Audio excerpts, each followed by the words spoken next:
बिस्मिल्लाहिर्रहमानिर्रहीम। अस्सलाम वालेकुम, welcome to my YouTube channel. आज के व्लॉग में हम आपके सामने दो खुशखबरियाँ लेकर आए हैं। सऊदी अरब में मुकीम गैर मुल्कियों के लिए सऊदी की गवर्नमेंट की तरफ से दो खुशखबरियाँ। पहली खुशखबरी है रियाज में मुकीम लोगों के लिए जो वहाँ पर रहते हैं या कारोबार करते हैं। दूसरी खुशखबरी का ताल्लुक है रियाज में मुकीम वो मुलाजमीन जो अपनी फैमिलीज़ के साथ वहाँ रहते हैं, उनको एक रिलीफ मिलने जा रहा है, जिसका जहाँ पर गैर मुल्कियों को बहुत ज़्यादा फ़ायदा होगा, वहीं सऊदी अरब में मुकीम जो लोकल कम्यूनिटीज़ हैं, सऊदी अरब के अपने जो लोग हैं, वो इसकी शदीद अल्फाज में मज़म्मत भी कर रहे हैं। यहाँ तक है वो अपने वज़रा को फ़िरौन तक कह रहे हैं। तो आया ये ख़बरें हैं क्या, इस वीडियो में हम डिस्कस करेंगे। आगे बढ़ने से पहले जिन लोगों ने अभी तक चैनल को सब्सक्राइब नहीं किया, चैनल को सब्सक्राइब और वीडियो को लाइक ज़रूर कीजिएगा। जी तो नाज़रीन, सबसे पहले हम आपके सामने डिस्कस करते हैं कि सऊदी वलीअहद प्रिंस सुलेमान ने एक ऐलान किया है कि रियाज में जितने भी प्रॉपर्टीज़ हैं, हाँ वो कमर्शियल हैं या वो रिहायशी हैं, दोनों रेंटल प्रॉपर्टीज़ का किराया अगले 5 साल तक के लिए मुंजमद कर दिया गया है। 5 साल तक कोई भी प्रॉपर्टी ओनर अपने किराए में इजाफा नहीं करेगा। जैसा कि आपको पता है कि रियाज इस वक्त वहाँ का बिज़नेस हब है और तमाम कंपनीज़ के हेड ऑफिस रियाज में हैं या रियाज में ट्रांसफ़र करने का ऐलान किया गया है। इस सिचुएशन में रियाज के किराए में मज़ीद इजाफा मुतवक्किल था। तो इस चीज़ को मलहूज़ हाथ रखते हुए प्रिंस सुलेमान ने ये ऐलान किया है कि रियाज के किराए अगले 5 साल तक नहीं बढ़ेंगे, ताकि वहाँ पर मौजूद कारोबारी और मुलाज़िम पेशा लोगों को रिलीफ दिया जा सके।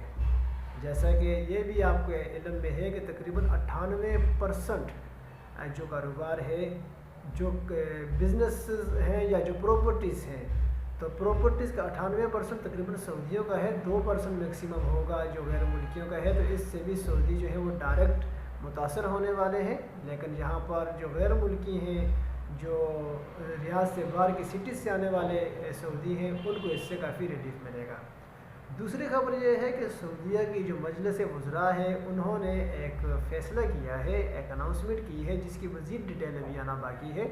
लेकिन वो अनाउंसमेंट ये है कि जो सऊदीया में जो गैर मुल्की अपनी फैमिलीज़ के साथ रहते हैं, पहले ऐसा होता था कि अपनी फैमिलीज़ को आप अगर वहाँ रखते हैं तो आपको पर हेड माहाना 400 रियाल पे करना पड़ता था। इसके बारे में अभी उन्होंने कोई डिटेल नहीं बताई कि आया इसका क्या फ्यूचर होगा। लेकिन खुशखबरी ये है कि पहले ये होता था कि अगर कोई गैर मुल्की सऊदीया में रहता था, अपनी फैमिली के साथ रहता था और उसकी फैमिली में उसकी वाइफ को या उसके किसी बच्चे को जॉब करनी होती थी, तो वो दोबारा से वही प्रोसेस अडाप्ट करता था जो फैमिली के सरबराह ने अडाप्ट किया। कंपनी देखता था, उसके बाद परमिट अकामा और फिर जाके वो जॉब कर सकता था। लेकिन अब मजलिस वज़रा ने यह अनाउंस किया है कि मुलाजमीन जितने भी वहाँ हैं, जिनकी फैमिलीज़ हैं, उनकी वाइफ या बच्चे डायरेक्ट भी जॉब कर सकते हैं।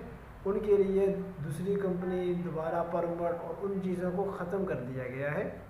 इसकी मज़ीद डिटेल अभी आना बाकी है कि इसकी फ़ीस क्या होगी और इसके लिए मज़ीद क्या तरीक़ाकार होगा जिसको अडाप्ट करते हुए डिपेंडेंट जो है वो जॉब कर सकेंगे। लेकिन इस कानून की शदीद अल्फाज में मुखालफत सऊदी कम्यूनिटी की तरफ से आ रही है, क्योंकि जो सऊदियों की तरफ से ये रिएक्शन आ रहा है कि हम ऑलरेडी चाह रहे हैं कि फॉरेनर के जो है मुलाजमीन, उनके बर्डन को कम से कम किया जाए, स्पेशली जो सर्विस सेक्टर में है, चूँकि इससे सऊदीया के अपने जो लोग हैं उनको जॉब्स नहीं मिलती। जो सऊदी दूसरी कंट्रीज़ में जाते हैं, पढ़ के वापस आते हैं, लेकिन सऊदीया के अंदर चूँकि पाकिस्तान, इंडिया और दूसरे जो कंट्रीज़ हैं उसके लोग ऑलरेडी जॉब कर रहे हैं, तो उनको जॉब नहीं मिलती। हुकूमत के इस फैसले के बाद मज़ीद चूँकि गैर मुल्की जॉब में इंटर होंगे, जो वहाँ रह रहे हैं, सऊदीया में पढ़े हैं, तो इससे लोकल कम्यूनिटी को ये तहफ़्फ़ुज़ात हैं कि उनके लिए मज़ीद जो है रोज़गार के मौक़े वो कम हो जाएंगे। तो सऊदीया के लोग इस फ़ैसले को शदीद अल्फाज में जो है इसकी मज़म्मत कर रहे हैं और यहाँ तक ये है कि इसको मजलिस वज़रा को कि लोगों को फ़िरौन तक कहा गया है। तो काफ़ी हद तक इसका रिएक्शन आया है। 12 आने वाले दिनों में इसकी मज़ीद डिटेल भी आ जाएगी کہ آیا ڈیپینڈنٹس کو کام کرنے کے لیے کن کن قانونی معاملات سے کن کن قانونی راستوں سے گزرنا پڑے گا، یا کیا مجلس وزراء اپنے اس فیصلے پہ قائم رکھتی ہے یا سعودی عوام کی پریشر کی وجہ سے اس کو تبدیل کرتی ہے۔ تو اس پہ جب ہی نئی جو اپڈیٹ آئے گی تو میں آپ کے سامنے ویڈیو لے کر آؤں گا۔ یہ جو خوشخبریاں تھیں جو سعودیہ میں موجود پاکستانیوں کے لیے تھی تو آپ کے ساتھ شیئر کرنا ضروری تھی۔ امید ہے آپ کو میرا یہ ولاگ پسند آیا ہوگا۔ ملتے ہیں جلد ایک نئے ولاگ میں، تب تک کے لیے اللہ حافظ۔